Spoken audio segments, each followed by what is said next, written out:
A fraudster who conned bookmakers across the country by taking thousands of pounds from gaming machines has been jailed in Liverpool. 39-year-old Michael Shaw of Alward Place in Bootle was sentenced to 16 months in prison at Liverpool Crown Court after he boasted about his multiple fraud offences to his followers on social media. Paul Shaw, aged 40, also from Bootle, was also issued a custodial sentence of 12 months for fraud offences. Between September 2017 and April 2018, Michael Shaw targeted bookmakers across the UK, hacking gaming machines and gaining cash by placing fraudulent bets. Officers investigating the offence uncovered 21 cases of fraud in Merseyside that Mr. Shaw was involved in. Social media accounts also ran by Mr. Shaw showed videos of him boasting that he beat the bookies, and not a lot of people can say that. One was posted just hours after he appeared in court. Mr. Shaw was arrested on conspiracy to commit fraud by false representation and conspiracy to defraud, then charged in September 2022. Speaking after the sentencing, Detective Constable Sarah Clayton said Mr. Shaw shamelessly committed numerous fraud offences that affected several businesses across the UK. He believed he was above the law by posting videos online and boasting about his actions, which cost him a custodial sentence. I hope this will show him that Merseyside police are relentless in pursuing people like Mr. Shaw, who commit fraud and are determined in bringing them to justice. We will use all of our resources to prevent such crimes that not only affect organisations, but the people that work for them, who are just doing their jobs and were ultimately impacted by Mr. Shaw's action.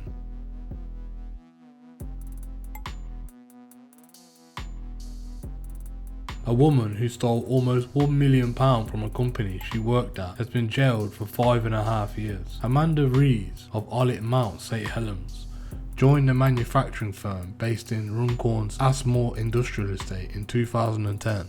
3 years later, she began siphoning money belonging to the company into her personal bank account. The 34-year-old continued to do so until November, the point at which the firm realised what Miss Rees had been doing. The company reported Miss Rees to the police, and the subsequent investigation revealed that she had stolen a total of £980,673 from the firm. The mum of three admitted being responsible for the thefts spanning 6 years when she voluntarily attended a police station and was interviewed by investigators. Miss Rees was subsequently charged with the 7 counts of theft and 1 count of money laundering. She pleaded guilty to the charges and was sentenced at Chester Crown Court. Sergeant Phil Brown, who led the investigation on behalf of Runcorn's local policing unit, said, employed as an admin manager, Amanda Rees was responsible for the company's outgoings and had full access to its bank accounts. The firm placed a high degree of trust in her for this role, but unfortunately that trust was misplaced. Over several years, Miss Rees transferred large quantities of money from the company's bank accounts into her own.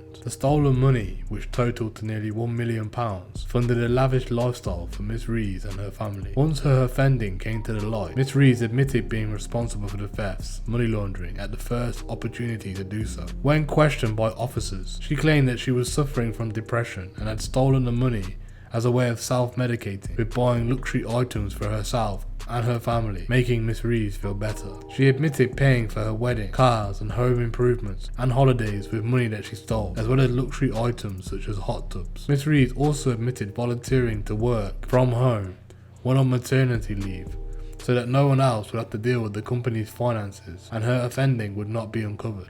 She is now behind bars, facing the consequences of her actions, and I hope that this case deters others from committing similar offences. David Keane, Police and Crime Commissioner of Cheshire, added, I would like to thank all the officers that have been involved in the investigation for their endeavours to secure this conviction. I hope that this conviction and custodial sentence imposed by Chester Crown Court provides the company that is the victim in this case with some closure.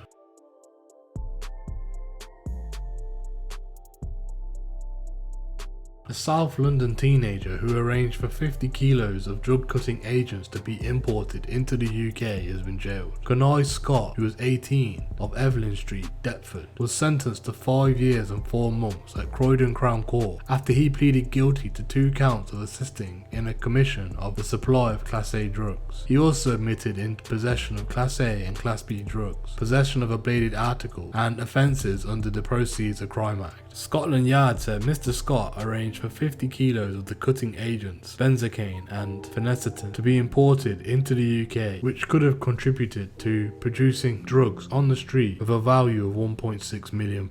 He was arrested and charged for offences dating back to July 2014. On July the 31st, 28.2 kilograms of benzocaine was intercepted by UK border officials, addressed to a house in Lewisham Hill where Mr. Scott's relatives live. In May last year, he was stopped by police in Hampshire and was found in possession of 37.9 grams of phenacetin. He was also in possession of scales containing traces of cocaine, MDMA and benzocaines, as well as cannabis, a knife, £3,000 cash, and a handwritten list of chemicals. In July, Croydon Crime Squad and the National Crime Agency began an investigation into the importation and distribution of cutting agents. Last September, Mr. Scott was arrested at his home. A search which was carried out discovered handwritten pages about drug research and bank statements showing payments to a Chinese company involved in the shipment of cutting agents. In November, border officials detained a shipment addressed to Mr. Scott at Coventry International Airport. The package was labelled as health products, but was identified as 24 kilos of benzocaine after a test. Detective Constable Billy Clough of the Croydon Crime Squad said, as a result of a thorough and detailed investigation over a 6-month period, conducted by officers from Croydon Crime Squad, working in conjunction with the National Crime Agency and the UK BA partners, Mr. Scott's involvement in the supply of drugs and agents to adulterate them was revealed. This resulted in the seizure of cutting agents that had no other purpose than to illicitly cut Class A drugs, and would have been sufficient to result in the supply of over £1 million worth of Class A drugs. The sentence over the next 5 years given to Mr. Scott should act as a deterrent to others who become involved in these criminal activities, and shows the Metropolitan Police Service will pursue, charge and convict all those involved in such illegal activities.